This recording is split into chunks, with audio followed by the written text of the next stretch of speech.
Lindsey Graham and Democratic Senator Dick Durbin that very day had been working together on an amendment that would have confronted the Trump White House on why that aid was being held up.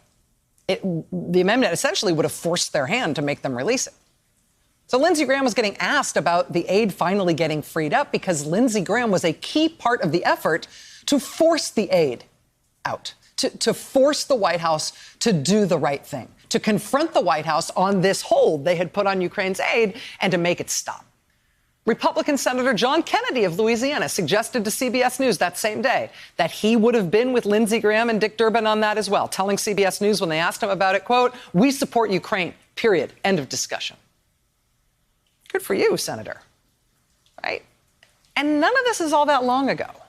This is all within the last, 4 or 5 months, in which all of these Republicans in the House and the Senate were somewhat heroically, at least earnestly and aggressively, standing up to get in the way of the Trump administration messing with Ukraine, standing up to the White House to aggressively push back on this mysterious White House effort to try to mess with Ukraine, right? All these Republicans in the House and the Senate standing up to try to protect Ukraine against these weird machinations of the Trump White House that were as yet unexplained.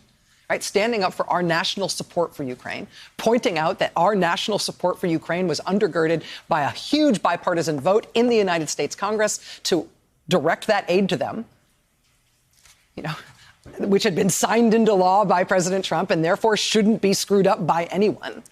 I mean, Mac Thornberry, Michael McCaul, Paul Cook, Ron Johnson, Rob Portman, Lindsey Graham, John Kennedy, James Inhofe, they honestly have all been in the lead here. They've at least been willing to stand up alongside Democrats to do the right thing here. They have all been white hat good guys standing up against the Trump White House and demanding answers in terms of the mistreatment and the messing about of our ally, Ukraine. They have all been doing the right thing here until very, very recently. I mean, it's only been a few months since they all stood up on this issue to do the right thing, and we've got the receipts. I mean, we've got the details of it. Have they since lost their convictions on this matter? I mean, does it turn out this is something they don't really care about? They were faking caring about it a few months ago for some reason? Or have they all decided that, yes, it's important that we support Ukraine, but it's more important that the president demand that Ukraine announce investigations of Joe Biden, and if they don't, we can let that aid slide? Is that really what they think? I doubt that all of those Republican members of the House and members of the Senate have changed their mind very much on the importance of U.S. aid to Ukraine. I doubt that any of them feel less strongly about it now. But where are they now? And where are they going to be as this goes forward? Impeachments are unpredictable things. I mean, we may or may not be about to head into the witness and evidence portion of this trial. That itself will be unpredictable, even just in terms of the process.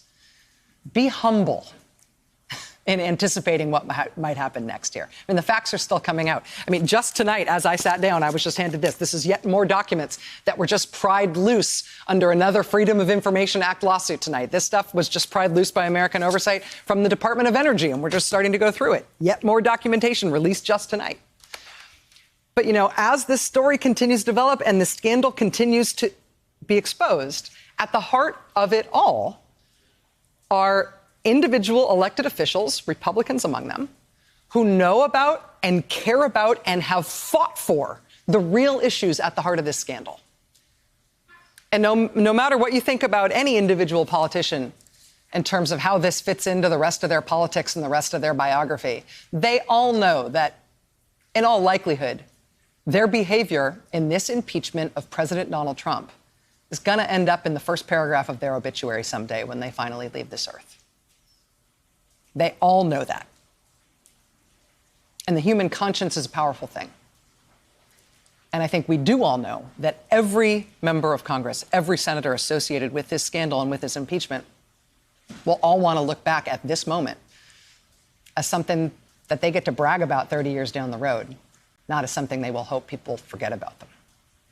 Hey there, I'm Chris Hayes from MSNBC. Thanks for watching MSNBC on YouTube. If you want to keep up to date with the videos we're putting out, you can click subscribe just below me or click over on this list to see lots of other great videos.